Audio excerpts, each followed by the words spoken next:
The morning I told Caleb to get over it, I never imagined those 3 words would destroy my entire life. But here I am, 6 months later, watching federal agents photograph my office while my colleagues whisper behind glass doors. Maybe I should start from the beginning. My name is Ivadne Hartley. Everyone calls me Ev, and I'm a research coordinator at Millbrook University. At 34, I thought I had everything figured out. Good job, nice house, stable marriage to Caleb, who works as a train conductor downtown. We'd been married 8 years, and honestly, things had gotten predictable. That's when Dr. Jasper Faulkner entered my world. Jasper was the new dean of faculty, 47, distinguished silver hair, the kind of confidence that comes from real power. He'd arrived from Princeton with big plans for our research department, and somehow I caught his attention during a budget meeting. "Your analysis of the grant allocation inefficiencies was brilliant," he'd said afterward, lingering by my desk. "We should discuss this further, perhaps over dinner." I should have said no, should have mentioned my husband, my marriage, my wedding ring. Instead, I heard myself saying, "I'd like that." The first dinner was professional, the second less so. By the third, we were in his hotel room at the downtown Marriott, and I was telling myself this was just stress relief, just 2 adults dealing with workplace pressure. For 3 months, I lived a double life. Caleb would leave for his early morning shift at the rail yard, and I'd text Jasper about late meetings and overnight conferences. The university was paying for my hotel stays. Jasper made sure of that, and I convinced myself I deserved this excitement after years of suburban routine. Caleb started asking questions in February. "You've been working late a lot," he said one Thursday evening, not looking up from his newspaper. "Everything okay at the office?" "Just busy season," I replied, scrolling through my phone. Jasper had sent a photo from his hotel room. "You wouldn't understand the academic calendar." That stung him, I could tell. Caleb was smart, smarter than people gave him credit for, but he worked with his hands, dealt with train schedules and freight manifests, while I worked in the ivory tower of higher education. I'd started using that against him. The confrontation came on a Saturday morning in March. I was making coffee when Caleb walked into the kitchen holding a hotel receipt. "Found this in your coat pocket," he said quietly. "Marriott downtown, Tuesday night. You told me you were at the library." My heart hammered, but I forced myself to stay calm. "It's from a work conference. I must have forgotten to submit it for reimbursement." "Conference?" His voice was steady, but I could see the hurt in his eyes. "What conference, Ev?" That's when I made my first real mistake. Instead of coming clean, instead of apologizing, I went on the attack. "Why are you going through my pockets? What is this? Some kind of interrogation?" I slammed my coffee mug down. "God, Caleb, you're so paranoid." "I'm not paranoid. I'm concerned about my wife." "Well, don't be. I can handle my own professional life without you hovering over me like some kind of prison guard." He stared at me for a long moment. "Is there something you need to tell me, Ev?" This was it. My chance to confess, to save my marriage, to do the right thing. Instead, I doubled down. "Fine. You want the truth?" I had dinner with Jasper, Dr. Faulkner. It was work-related. We discussed my research proposals. Nothing happened. At a hotel. The restaurant was in the hotel. Jesus, Caleb, not everything is some conspiracy. But even as I said it, I could see he didn't believe me. And the worst part, I could see it was breaking his heart. Over the next few weeks, the tension in our house became unbearable. Caleb would ask simple questions, where I'd been, who I'd talked to, and I'd respond with irritation and accusations. I told our friends he was becoming controlling. I complained to my sister-in-law, Lynn, that he was suffocating me. "Maybe he's just worried," Lynn had said carefully. "Marriage is about trust, Ev." "Marriage is about respect," I'd snap back, "and constantly questioning your spouse isn't respectful." The breaking point came on a Sunday afternoon in April. Caleb had been quiet all weekend, and I was getting tired of walking on eggshells. We were doing dishes when he finally spoke. I know about the affair, Ev. The plate I was holding slipped from my hands and shattered on the kitchen floor. What are you talking about? I know about you and Dr. Faulkner.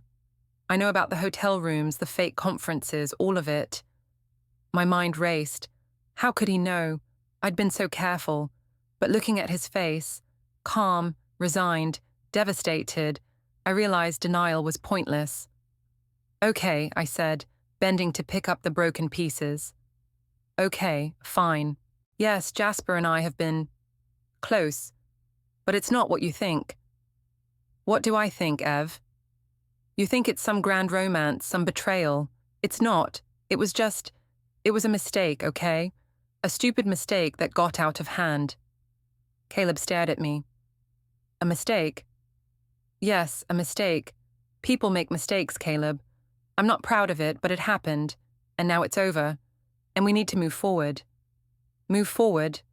His voice was so quiet I almost didn't hear him. Yes. Look, I'm sorry it happened. I am, but I can't change the past. What I can do is promise it won't happen again, and we can work on our marriage, and you can just get over it. The words hung in the air between us like a toxic cloud. Get over it.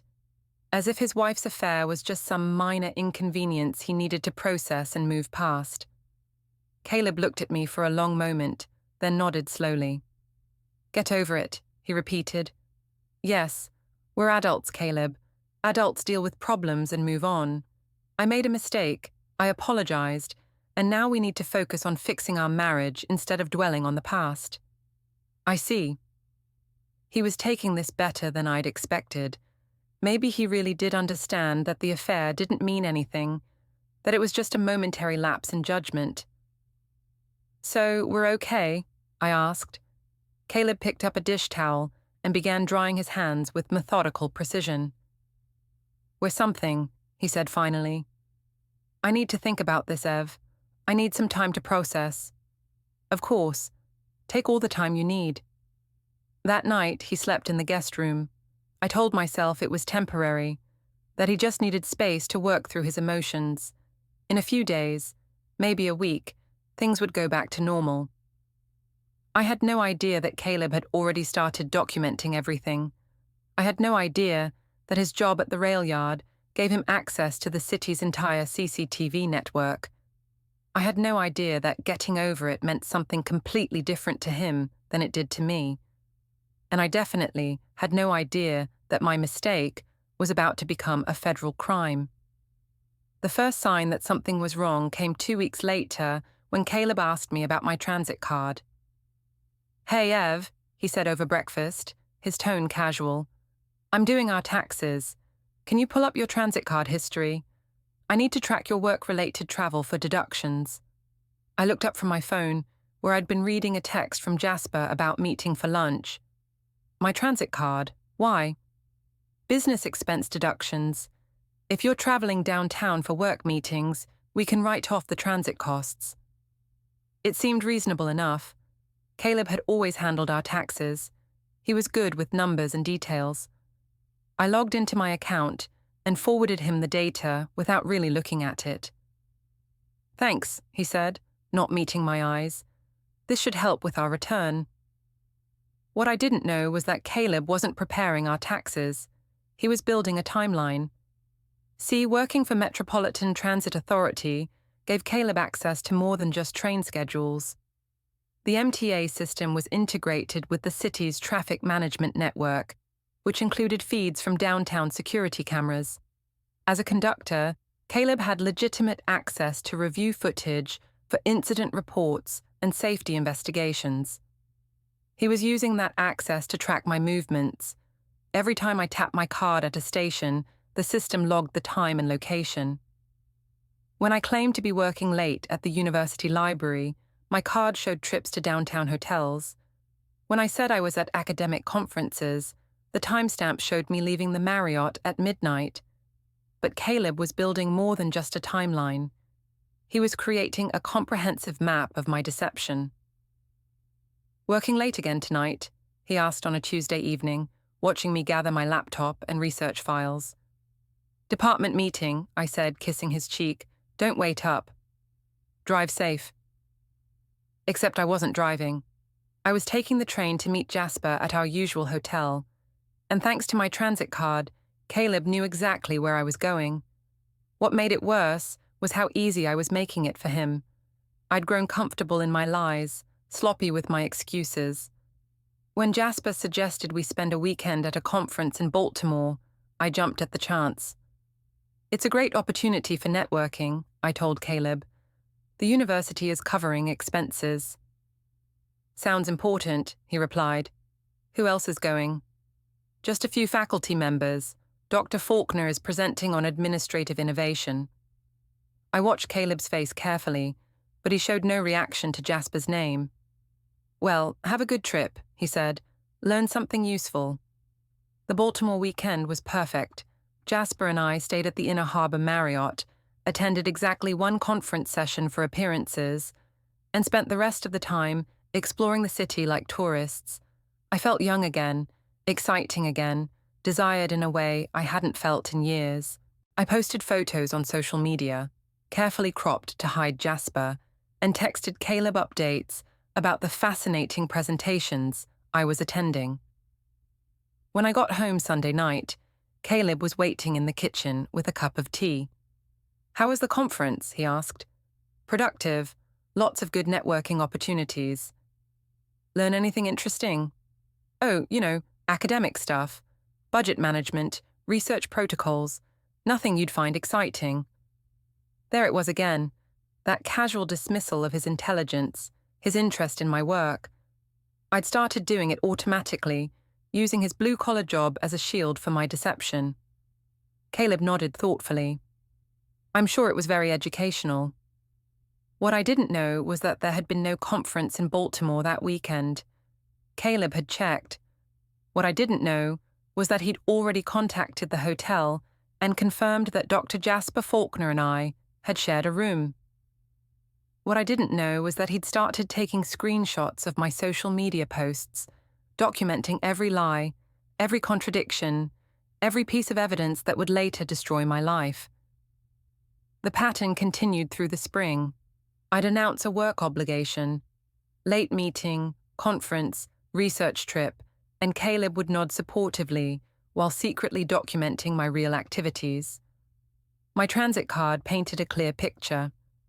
While I claimed to be working at the university, I was actually spending time at downtown hotels. But Caleb wasn't just tracking my movements, he was studying them. He noticed that my late meetings always fell on days when Jasper had blocked time on his calendar. He observed that my hotel visits coincided with Jasper's travel reimbursement requests. He documented how my research grant approvals seemed to align perfectly with our romantic getaways. You've been getting a lot of opportunities lately, he mentioned one evening. New grants, conference presentations, your career is really taking off.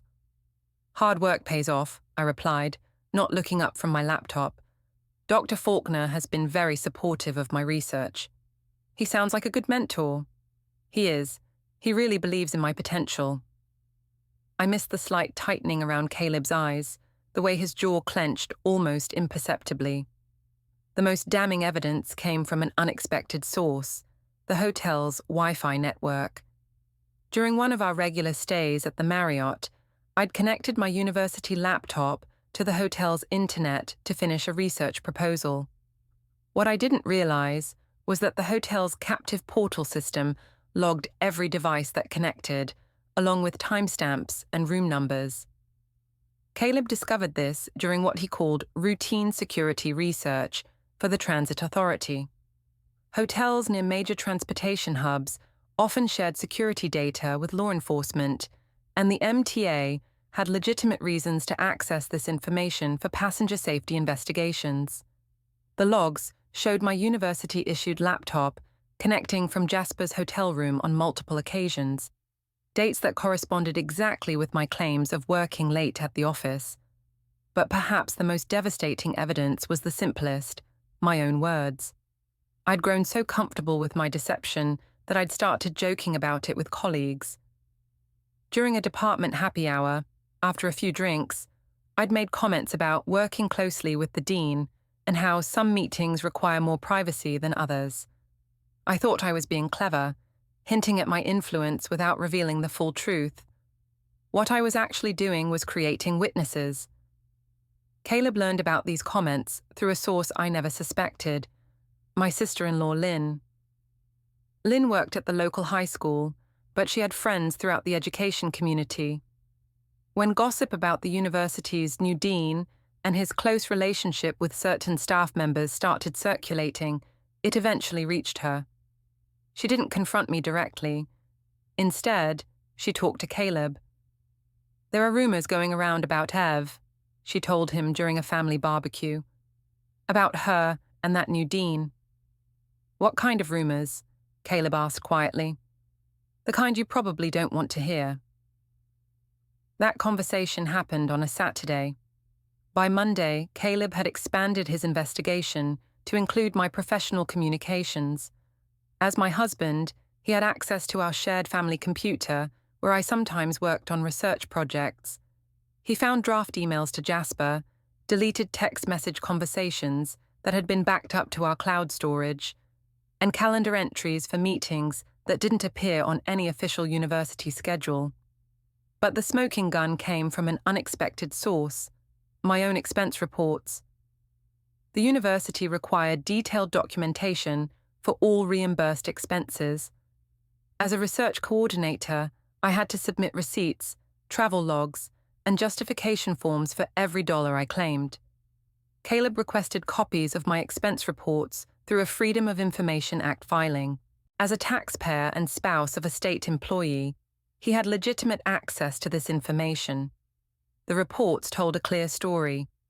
My hotel stays, meal expenses, and travel costs formed a pattern that had nothing to do with legitimate university business and everything to do with my affair with Jasper. More damaging still, some of the expenses appeared to be fraudulent. I'd submitted receipts for research conferences that didn't exist, claimed reimbursement for collaborative meetings that were actually romantic dinners, and billed the university for hotel rooms that I'd shared with Jasper. By May, Caleb had assembled a comprehensive dossier of my infidelity. Transit logs, hotel records, Wi-Fi connection data, expense reports, witness statements, and social media posts, everything documented, cross-referenced, and verified. But he wasn't ready to confront me yet. He was still building his case. The final piece of evidence came from a source I never could have anticipated: federal grant auditing requirements. My research was funded partly through National Institutes of Health grants, which meant my expenses were subject to federal oversight. When Caleb submitted an anonymous tip about potential grant fraud to the NIH Inspector General's office, he triggered an investigation that would ultimately destroy not just my marriage, but my entire career. All because I'd told him to get over it. All because I'd treated my affair like a minor inconvenience instead of the devastating betrayal it actually was. And all because I'd underestimated the quiet, methodical intelligence of the man I'd married. The thing about having an affair with your boss is that it changes everything about your work environment, even when you think you're being discreet. Every conversation becomes loaded with subtext. Every professional interaction carries the weight of your secret relationship, and everyone around you starts to notice, even when they can't quite put their finger on what's different. Jasper and I thought we were being careful. We maintained professional boundaries in public, kept our communications formal during business hours, and never showed favoritism in obvious ways. But looking back, we might as well have been broadcasting our relationship on the university's PA system. The first sign that our secret wasn't so secret came during a faculty meeting in late April. "Dr. Faulkner," said Professor Martinez from the psychology department, "I noticed that several recent grant approvals have gone to researchers who attended the same conferences you did. Is there a correlation between conference attendance and funding success?" It was an innocent question, but I felt my cheeks burn. 3 of my recent grant approvals had indeed come after conferences where Jasper and I had traveled together, conferences where we'd spent more time in hotel rooms than in lecture halls. Conference networking is certainly valuable for research development, Jasper replied smoothly. Faculty who actively engage with their professional communities often produce stronger proposals. Of course, Martinez said, I was just curious about the selection criteria. After the meeting, I caught up with Jasper in the hallway. That was uncomfortable, I whispered. Relax, he said, checking to make sure we weren't overheard. Martinez is just fishing. He's bitter because his last 3 proposals were rejected. But I could see the concern in Jasper's eyes.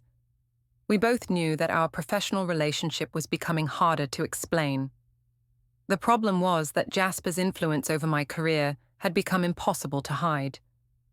In the 6 months since our affair began, I'd received 2 major grant approvals, been invited to present at 3 prestigious conferences, and been appointed to the university's Research Oversight Committee, all opportunities that typically went to faculty with much more experience.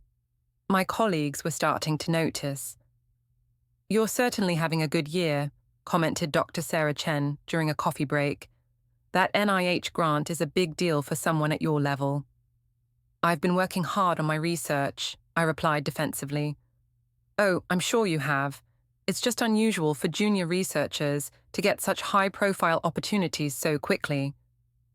The implication was clear. Sarah suspected I was getting special treatment, even if she didn't know why. But the most dangerous observer wasn't a colleague. It was Harold McKinley from Human Resources.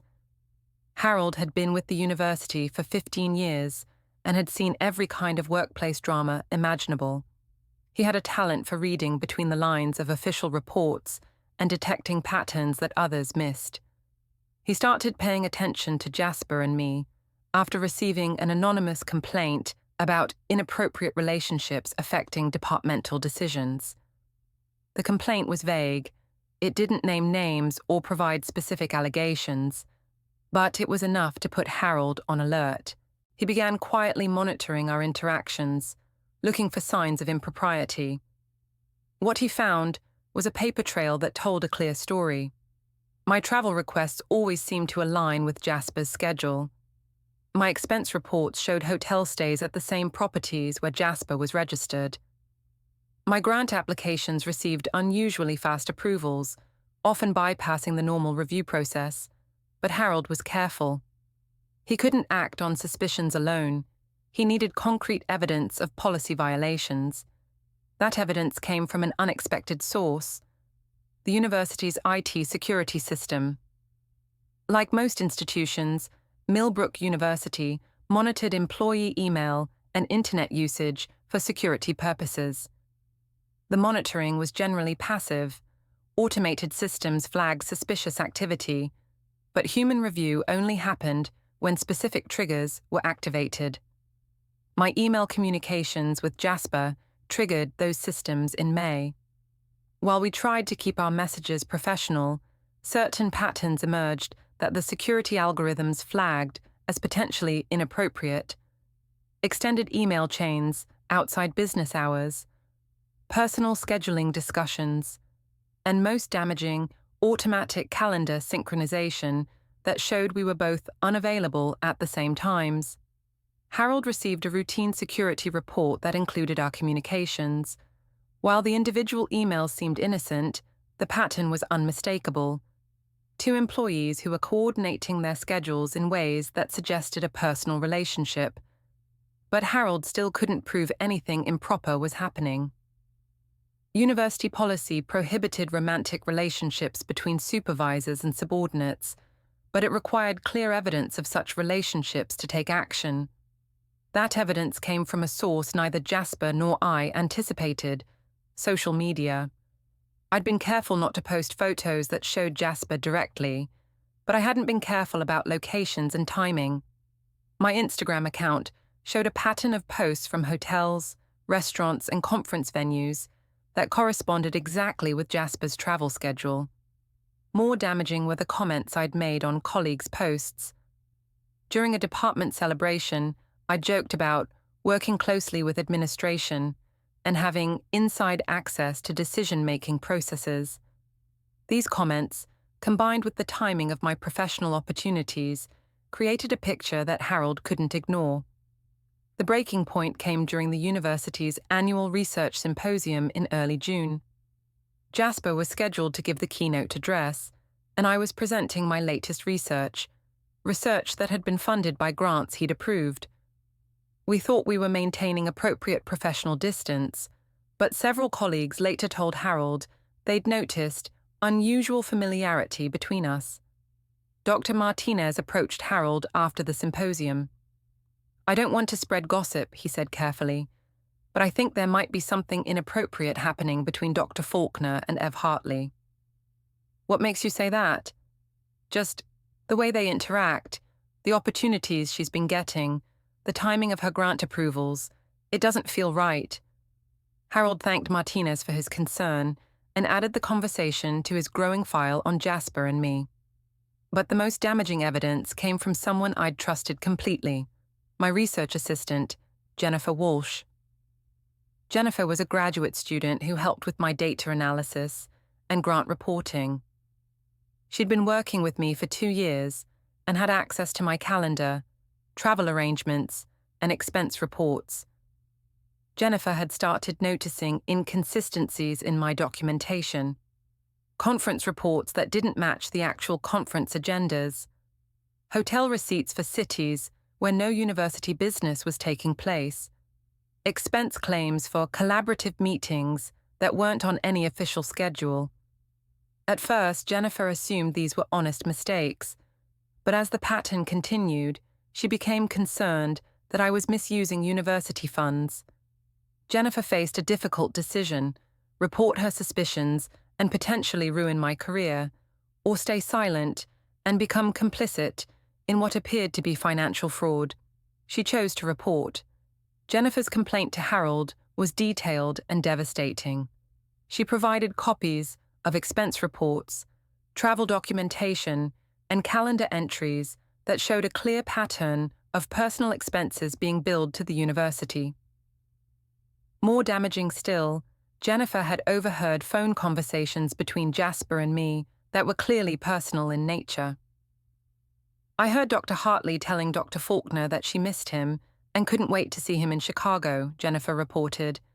This was during what was supposed to be a research collaboration call. Harold now had everything he needed: witness testimony, documentary evidence, and a clear pattern of policy violations. But before he could act, he received a call that changed everything. "This is Agent Patricia Williams from the NIH Inspector General's office," the voice on the phone said. "We've received a complaint about potential grant fraud involving Dr. Evelyn Hartley and Dr. Jasper Faulkner. We'd like to schedule a meeting to discuss your records." Suddenly, Harold's internal investigation had become a federal matter. The NIH investigation moved quickly. Agent Williams and her team arrived at the university with subpoenas for email records, expense reports, and travel documentation. What they found exceeded their expectations. Not only had I been billing personal expenses to federal grants, but Jasper had been actively facilitating the fraud by approving expenses he knew were inappropriate. The investigation revealed that over the past 6 months, I'd charged nearly $23,000 in personal expenses to NIH-funded research projects.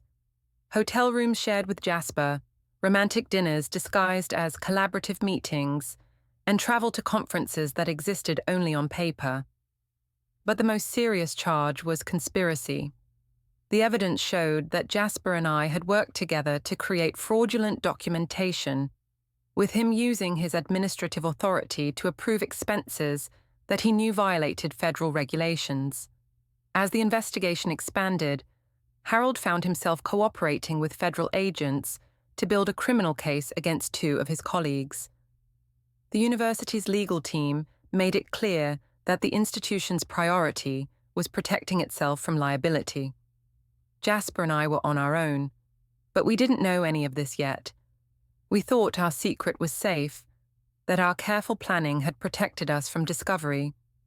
We had no idea that while we were congratulating ourselves on our discretion, federal agents were building a case that would destroy both our careers and potentially send us to prison. And we definitely had no idea that the anonymous tip that started the investigation had come from my own husband, the man I'd told to get over my affair. Money leaves a trail. Every transaction, every expense report, every bank deposit creates a record that tells a story. I thought I was being clever with how Jasper and I handled the financial aspects of our affair, but I was actually creating a roadmap that would lead directly to federal charges. The first red flag should have been how easy it was. When Jasper suggested that the university could cover our travel expenses for collaborative research opportunities, I didn't question the ethics. When he showed me how to code personal expenses as professional development, I saw it as a perk of our relationship, not fraud. The university has generous policies for faculty development, he explained during one of our early hotel meetings. As long as we can demonstrate educational value, most expenses are reimbursable. Even this hotel room? I asked, looking around the luxury suite he'd booked. Extended research collaboration requiring overnight accommodation, he said with a smile. Perfectly legitimate. That conversation happened in March. By June, I'd submitted over $20,000 in fraudulent expense claims. The system Jasper created was elegant in its simplicity. He would identify real conferences or professional development opportunities that aligned with our travel plans. I would register for these events, creating legitimate documentation for our trips. Then, we would spend minimal time at the actual conferences while billing the university for full participation. Our first major fraud was a research collaboration summit in Chicago. The event was real, a 3-day conference on academic administration. I registered, paid the fees with university funds, and booked hotel accommodations for the full duration. What the university didn't know was that Jasper and I spent exactly 4 hours at the conference. We attended the opening session for appearance sake, then spent the rest of our time exploring the city like tourists. I submitted expense reports for meals, transportation, and accommodation totaling $3,200. Every receipt was real, every expense technically occurred during official university business, but the entire trip was essentially a romantic getaway funded by taxpayers. The pattern continued throughout the spring. Boston, for a curriculum development workshop. 2 hours at the conference, 2 days in bed. Philadelphia, for an interdisciplinary research symposium. 1 presentation attended. Multiple expensive dinners at restaurants, nowhere near the conference venue. But the real money came from Jasper's innovation in grant management. As Dean of Faculty, Jasper had discretionary authority over certain research funds. He could approve expenses, authorize equipment purchases, and allocate resources without extensive oversight, as long as the amount stayed below federal reporting thresholds. He began funneling money to me through a system of fake consulting fees. The university needs external expertise for grant writing, he explained. I can hire you as an independent consultant for proposal development. The consulting arrangement was brilliant because it was technically legitimate. I did provide grant writing services, and consulting fees were a normal part of university operations. But the amounts were inflated far beyond market rates, and much of the work was fictional. I started receiving $2,000 monthly payments coded as specialized research consulting. The money went into a separate bank account I'd opened specifically for this purpose, an account that Caleb didn't know existed.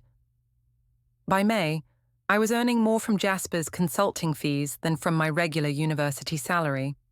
But Jasper's most audacious scheme involved equipment purchases. Research grants typically included budgets for computers, software, and other technology needs. Jasper showed me how to purchase equipment through the university, then resell it privately for cash. The grant allows for $15,000 in computer equipment, he said, reviewing one of my proposals. We order high-end laptops and tablets, use them briefly for documentation purposes, then sell them as surplus equipment to private buyers. Isn't that stealing? It's asset management. The equipment serves its research purpose, then generates additional revenue for continued research activities. The rationalization was absurd, but I was too deep into the relationship and too addicted to the easy money to object. Over 3 months, we purchased nearly $40,000 in computer equipment using federal grant funds, then sold it through online marketplaces for about 60% of retail value. The cash went into offshore accounts that Jasper had established through a shell consulting company. I told myself this was just creative resource management, that we were finding ways to maximize the impact of research funding. But I knew we were stealing. The psychological effect of the fraud was intoxicating. I was making more money than ever before, traveling to exciting places, living a lifestyle that would have been impossible on my regular salary. The financial benefits became as addictive as the affair itself. I started spending recklessly. Designer clothes, expensive dinners, luxury hotels, even when we weren't traveling for fake conferences. I opened credit cards to fund purchases that I knew the consulting income would cover. Caleb noticed the changes. "You've been shopping a lot lately," he commented, seeing bags from high-end stores in our closet. "I got a bonus from that research project," I lied. "Might as well enjoy it." "What research project?" "The curriculum development work I've been doing with Dr. Faulkner. The university is very happy with our progress." Caleb nodded, but I could see the wheels turning in his head. He knew my salary, knew our budget, knew that my explanation didn't quite add up. What I didn't know was that he'd already started monitoring our bank accounts. As the primary account holder on our joint checking and savings accounts, Caleb could see every transaction. He noticed that my spending had increased dramatically, but my direct deposit from the university remained the same. He also noticed that I'd stopped contributing to our joint expenses. Previously, we'd both deposited our paychecks into our shared account and paid household bills together. But I'd started keeping my consulting income separate, using it for personal expenses while leaving Caleb to cover more of our joint costs. "Hey, can you transfer some money for the mortgage payment?" he asked in late May. "The account is running low." "Can't you cover it this month? I've got some big expenses coming up for work." "What kind of expenses?" "Conference fees, travel deposits. The university reimburses me later, but I have to pay up front." Another lie. The truth was that I wanted to keep my secret income for personal use rather than contributing to our boring domestic responsibilities. Caleb covered the mortgage payment, but he also started documenting the change in our financial dynamics. The most dangerous aspect of our fraud was how systematic it had become. Jasper and I had created what amounted to a criminal enterprise, with established procedures for money laundering, document falsification, and asset conversion. We held weekly planning meetings disguised as administrative check-ins, where we would review upcoming opportunities for fraudulent expenses, coordinate our stories for expense report justifications, and plan the logistics of our equipment resale operations. "There's a conference in Miami next month," Jasper mentioned during one of these sessions. "Marine Biology Research Symposium. Perfect cover for your coastal ecosystem project." "I don't have a coastal ecosystem project." "You do now. I'll have the paperwork ready by Friday." We were creating fictional research projects to justify real expenses, generating fake documentation to support fraudulent claims, and using Jasper's administrative authority to bypass normal oversight procedures. But our biggest mistake was getting greedy. In June, Jasper proposed our most ambitious scheme yet, a fake international conference in London. The university has never sent faculty to the International Research Collaboration Summit, he explained. It's a prestigious event, expensive, but the networking opportunities would be invaluable for your career development. The problem was that the International Research Collaboration Summit didn't exist. Jasper had created a fake conference website, complete with speaker profiles, session descriptions, and registration fees. The total cost for our London trip would be nearly $8,000, airfare, hotel, meals, conference fees, and incidental expenses, all funded by federal grants, all for a completely fictional event. I should have said no. The amount was large enough to trigger additional scrutiny, and the international travel would require more documentation than our domestic fraud. But I was addicted to the lifestyle, addicted to the money, and addicted to the thrill of getting away with it. Let's do it, I said. That decision would ultimately destroy both our careers and land us in federal prison. Because while Jasper and I were planning our fake London conference, federal investigators were already building a case against us. And the anonymous tipster who had started the investigation was sitting at home, methodically documenting every fraudulent transaction we made.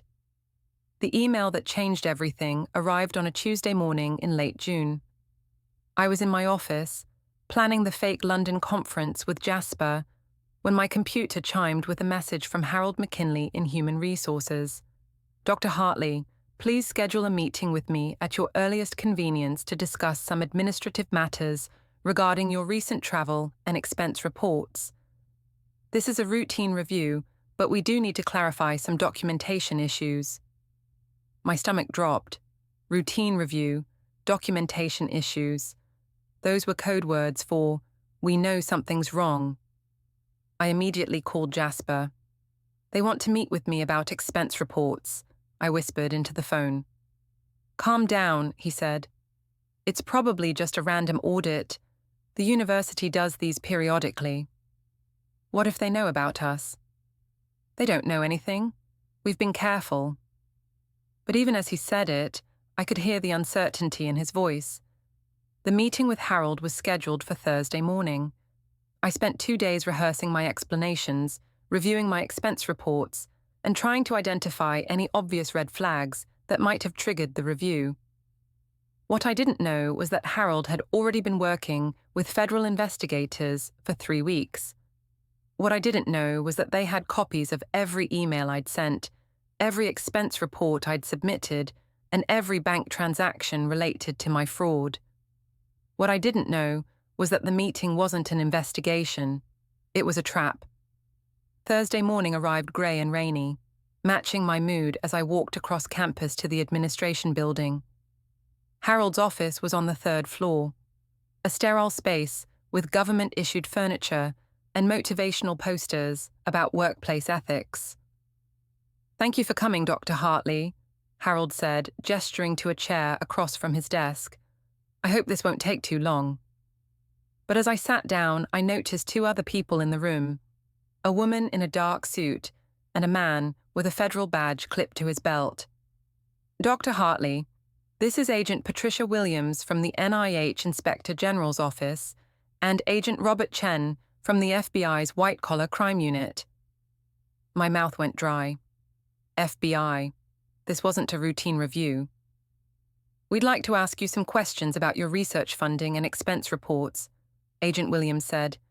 You have the right to have an attorney present, but this is just an informal interview at this stage. I should have asked for a lawyer. I should have refused to answer questions. I should have recognized that I was walking into a federal investigation. Instead, I tried to bluff my way through. I'm happy to cooperate, I said. I'm sure we can clear up any misunderstandings. Agent Williams opened a thick folder and pulled out copies of my expense reports. Let's start with your trip to Chicago in March. You claimed $3,200 in expenses for a research collaboration summit. Can you tell us about that conference? It was a professional development opportunity. 3 days of sessions on academic administration and research management. Which sessions did you attend? The question caught me off guard. I'm sorry. Which specific sessions did you attend at the conference? We have the full program here. She handed me a copy of the conference agenda. I scanned it quickly, trying to remember what sessions had actually been offered. I attended the opening keynote and several breakout sessions on grant management. Can you be more specific? Which breakout sessions? I felt sweat beginning to form on my forehead. I don't remember the exact titles. It was several months ago. Agent Williams made a note. The conference organizers provided us with attendance records. Your badge was scanned for the opening session on March 15th at 9 a.m. After that, there's no record of you attending any other sessions. That can't be right. I was there for 3 days. You were in Chicago for 3 days, but according to hotel records, you spent most of that time in room 1247 with Dr. Jasper Faulkner. The room seemed to spin around me. They knew everything. Dr. Faulkner and I were conducting collaborative research, I said weakly. What kind of research requires sharing a hotel room? We were working on grant proposals. It was more efficient to work together. Agent Chen spoke for the first time. Dr. Hartley, we've reviewed your bank records. Over the past 6 months, you've received $12,000 in consulting fees from Dr. Faulkner's discretionary research fund. Can you describe the consulting work you performed? Another trap. They already knew the consulting work was fictional. Grant writing assistance, proposal development, administrative support for research initiatives. Can you provide examples of the grants you helped write? I'd need to review my records. We have copies of all grant proposals submitted by Dr. Faulkner's department during that period. Your name doesn't appear as a contributor on any of them. I was drowning. Every answer I gave only made things worse. Dr. Hartley, Agent Williams said, we also need to ask you about some equipment purchases. Your research grants included $40,000 in technology expenditures over the past 3 months. Where is that equipment now? Some of it was returned as surplus. Some was transferred to other departments. Transferred to which departments? I don't have those records with me. That's because the equipment wasn't transferred to other departments. It was sold through online marketplaces, and the proceeds were deposited into accounts controlled by Dr. Faulkner. They had everything: bank records, hotel receipts, equipment serial numbers, email communications. The investigation was so thorough that they knew details about our fraud that I'd forgotten. Dr. Hartley, Agent Williams continued, we're prepared to offer you an opportunity to cooperate with our investigation. Dr. Faulkner was the senior administrator who facilitated this fraud scheme.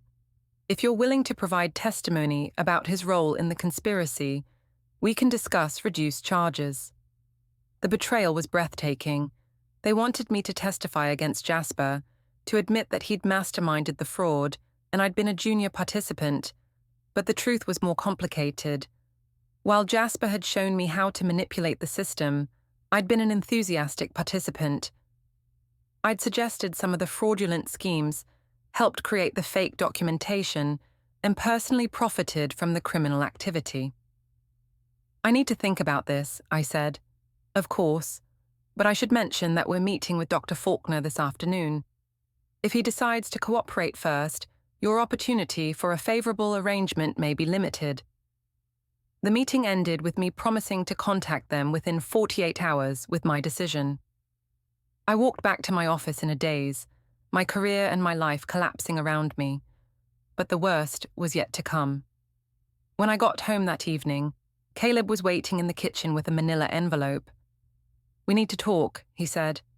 Inside the envelope were copies of everything: bank statements, hotel receipts, expense reports, email printouts, and photographs of Jasper and me together at various conferences. How did you get these? I whispered. I've been investigating your affair for months, Ev. I know about the fraud, the fake conferences, the equipment sales. I know about everything. You're the one who contacted the FBI. Yes.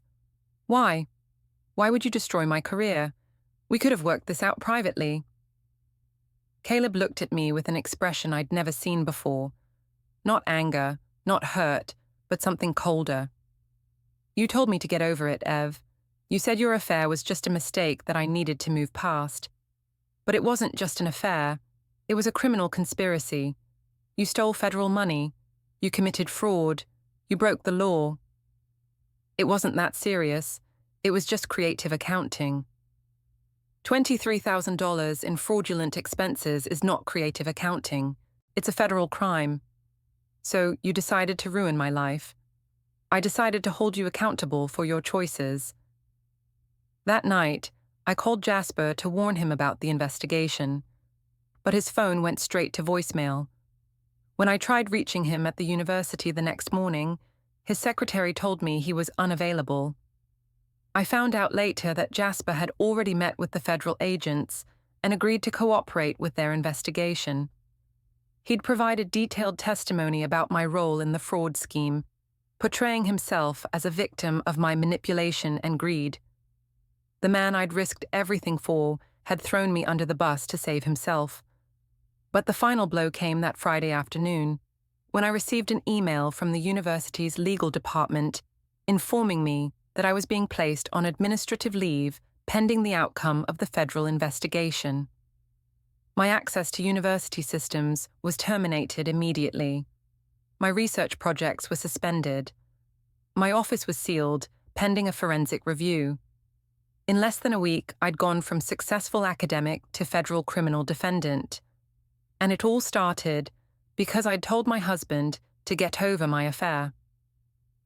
The process server found me in the most humiliating place possible, the university's main conference room, during a board meeting where I was supposed to be defending my research integrity. It was July 15th, exactly 3 months after I'd told Caleb to get over my affair. I'd been on administrative leave for 2 weeks, but the university had called me back for what they described as a preliminary hearing about my employment status. I thought it was my chance to salvage my career. Instead, it became the stage for my complete public humiliation. The conference room was packed. University administrators, board members, colleagues from my department, and even some graduate students who'd worked on my research projects.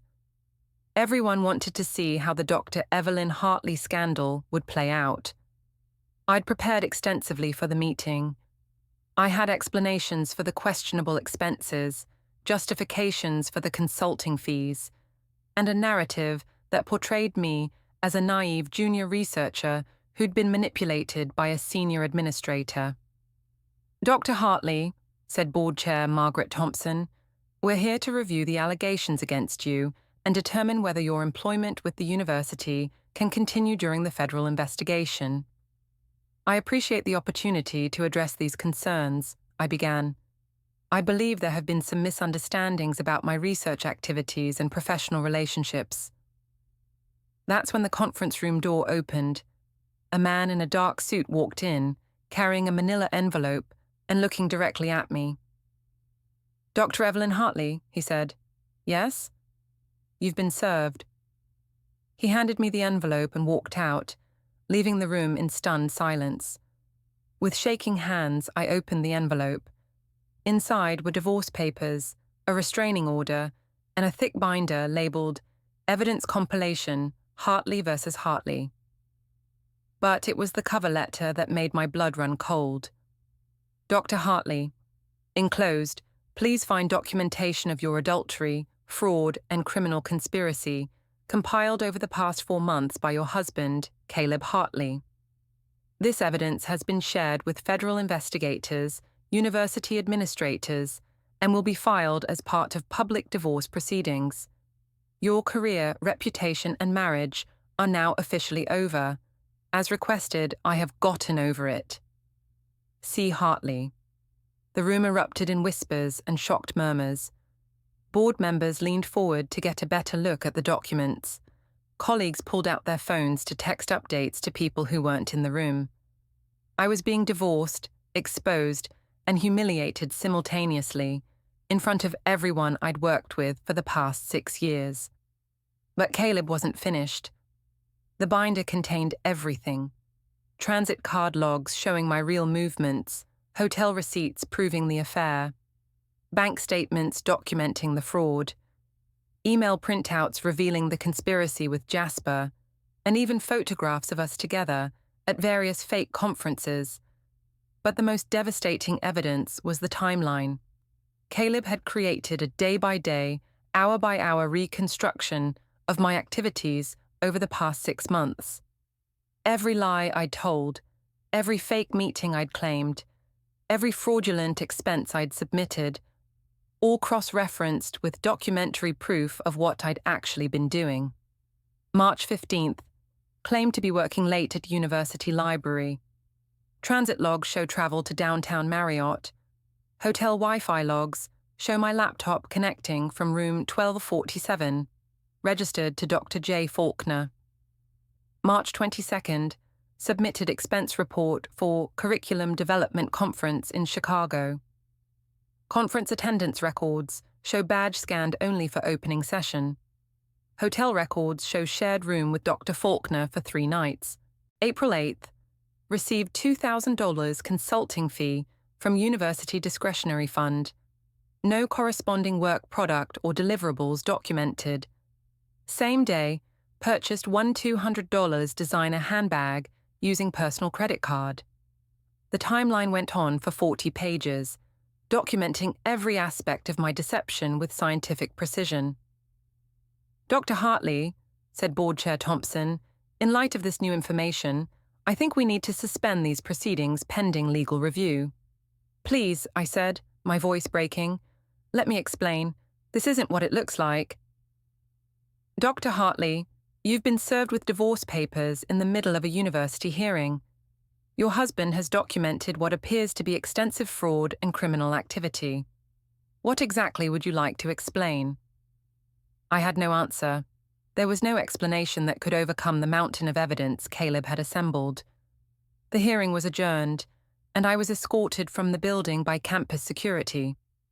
As I walked across the quad, carrying my box of personal belongings, I could see students and faculty watching from windows and doorways. By evening, the story was all over social media. University researcher served divorce papers during ethics hearing. Academic fraud scandal rocks Millbrook University. Professor's affair leads to federal investigation. My name was trending on Twitter, and not in a good way. But the legal consequences were just beginning. The next morning, I received a call from Agent Williams. Dr. Hartley, we need to schedule a follow-up interview. Dr. Faulkner has provided additional information about your role in the fraud conspiracy, and we need your response to his allegations. What allegations? He's claiming that you initiated the fraudulent schemes and pressured him to approve illegitimate expenses. He says you threatened to file sexual harassment charges if he didn't cooperate with your fraud. The betrayal was complete. Jasper was now claiming that I'd been the mastermind of our criminal conspiracy, that he'd been my victim rather than my co-conspirator. That's not true, I said. Then you'll want to provide your version of events, with documentation. But I didn't have documentation that supported my version. All the evidence, emails, bank records, expense reports, showed me as an active and enthusiastic participant in the fraud. The federal charges were filed 3 days later: conspiracy to commit fraud, theft of government property, money laundering, and filing false statements. The total amount of fraudulent activity was calculated at $47,000, which put me in a felony category that carried a potential sentence of up to 10 years in prison. Jasper received similar charges, but his cooperation with investigators earned him a plea deal that reduced his potential sentence to 18 months. The university fired me immediately upon the filing of criminal charges. My research projects were terminated, my grants were revoked, and I was banned from campus pending the outcome of the criminal case. But the divorce proceedings were even more devastating than the criminal charges. Caleb's attorney had used his evidence compilation to request an emergency hearing on asset division and spousal support. They argued that my criminal activity had dissipated marital assets and that I should be held financially responsible for the damage to our joint finances. The court agreed. I was ordered to repay $23,000 in fraudulent expenses that had been traced to our joint accounts. My consulting fee income was declared ill-gotten gains that belonged to the marital estate. And because my criminal activity had made me unemployable in academia, the court denied my request for spousal support. Caleb was awarded the house, the cars, and most of our savings. I was left with my legal bills and the prospect of federal prison. But perhaps the most painful consequence was the complete destruction of my professional reputation. The academic community is small, and news of my fraud spread quickly through professional networks. Conference organizers removed me from speaking schedules. Journal editors rejected my submissions without review.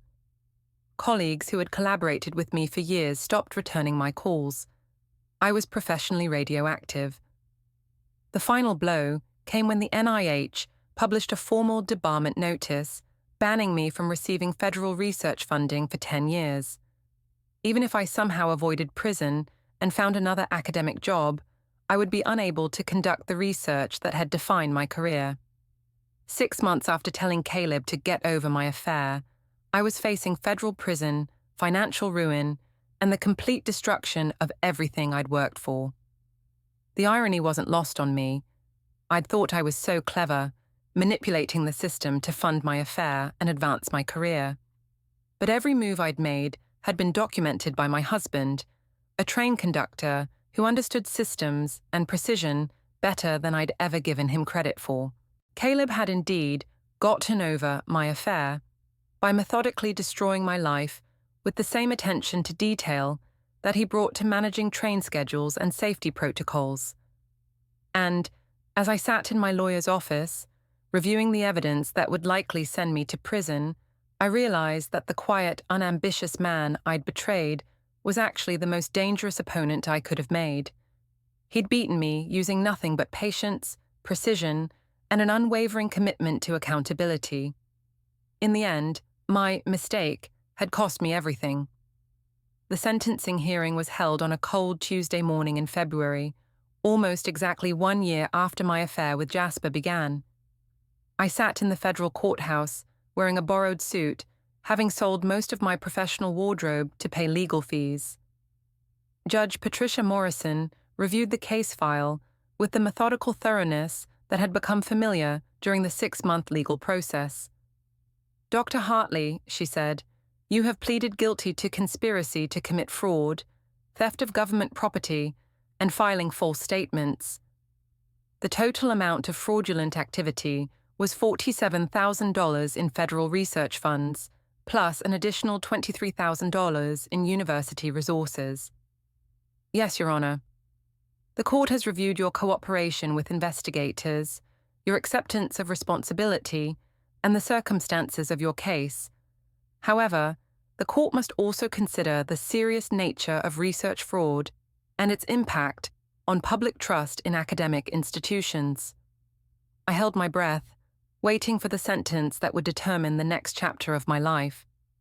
The court sentences you to 18 months in federal prison, followed by 2 years of supervised probation. You are also ordered to pay full restitution of $70,000 to the affected institutions and banned from federal employment for life. 18 months. It could have been worse, but it was still prison. As the bailiff led me away to begin processing, I caught sight of Caleb in the courtroom gallery. He'd attended every hearing, not out of support, but to ensure that justice was fully served. Our eyes met for a moment, and I saw something I hadn't expected.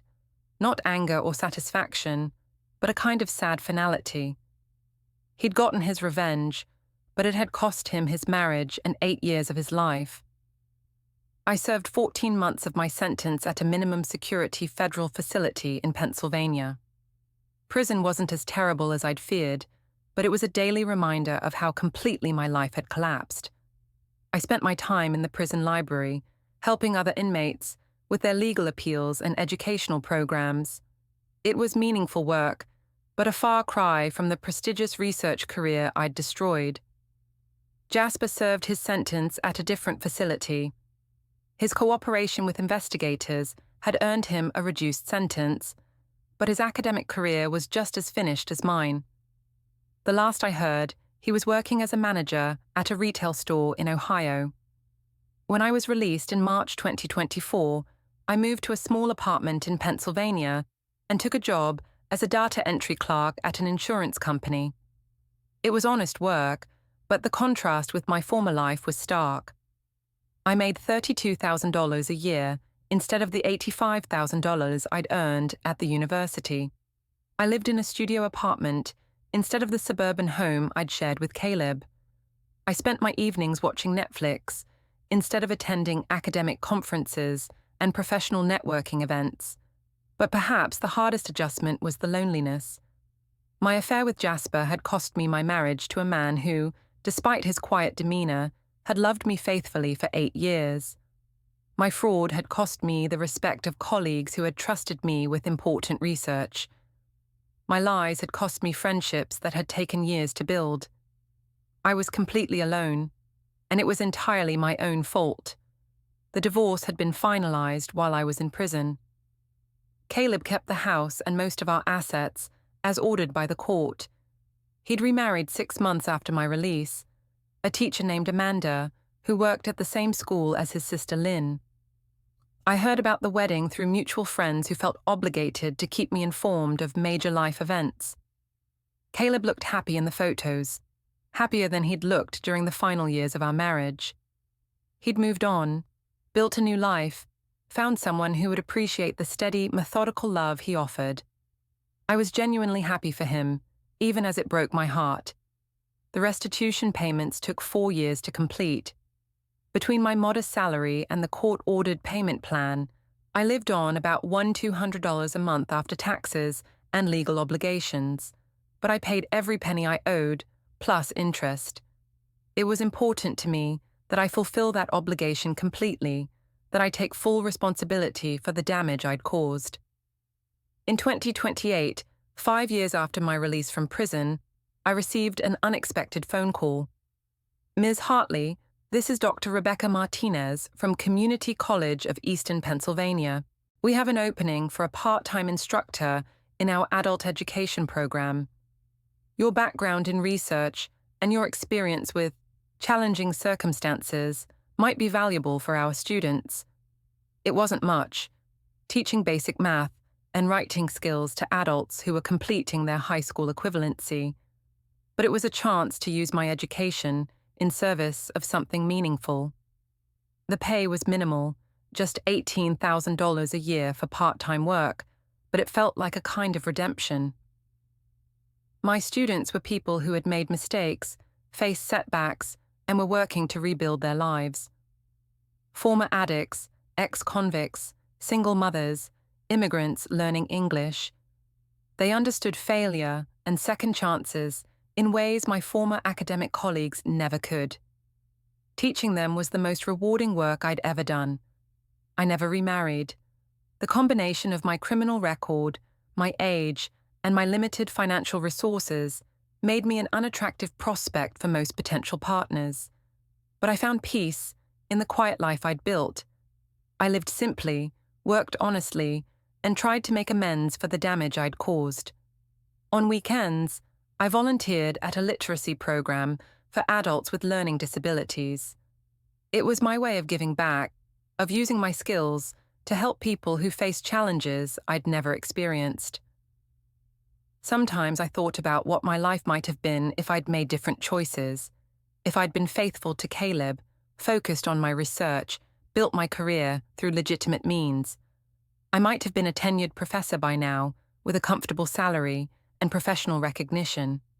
I might still be married to a good man who loved me. I might have had children, a house with a garden, the kind of stable, predictable life I'd once found so boring. But those thoughts were pointless. I'd made my choices, and I had to live with the consequences. The final piece of my story came in 2030, 7 years after my release from prison. I received a letter forwarded through my lawyer from Caleb. Inside was a single sheet of paper with a brief message. Ev, I heard you're teaching now. I'm glad you found meaningful work. I hope you found peace. The anger is gone now, and I wish you well. Caleb, I cried when I read it. Not from sadness, but from gratitude. The man I'd betrayed, whose life I'd disrupted, whose trust I'd destroyed, had found it in his heart to forgive me. It didn't undo the damage I'd caused or restore what I'd lost, but it gave me something I hadn't expected. Closure. I wrote back a simple response. Caleb, thank you for your kindness. I'm sorry for everything I put you through. You deserved better then, and I'm glad you found it. I hope you're happy. Ev. That was our final communication. As I write this, it's been 10 years since I told Caleb to get over my affair. 10 years since I dismissed his pain as an inconvenience and demanded that he simply move past my betrayal. He did get over it, but not in the way I'd expected. Instead of quietly accepting my infidelity, he methodically documented it. Instead of ignoring my fraud, he reported it to federal authorities. Instead of letting me escape consequences, he ensured that I faced full accountability for my actions. He got over me by making sure that justice was served. And in the end, that was exactly what I deserved. My affair wasn't just a mistake, it was a choice. My fraud wasn't just creative accounting, it was a crime. My lies weren't just misunderstandings, they were deliberate deceptions that hurt people who trusted me. Caleb understood this in ways I didn't at the time. He understood that real love sometimes requires holding people accountable for their actions. He understood that genuine respect means expecting people to face the consequences of their choices. He understood that true forgiveness can only come after justice has been served. I lost everything because of my affair, my marriage, my career, my reputation, my freedom, and my financial security. But I gained something too. The knowledge that actions have consequences, that choices matter, and that the quiet, steady people we take for granted are often the ones with the deepest strength. Caleb taught me that lesson in the most thorough way possible. And for that education, painful as it was, I am ultimately grateful.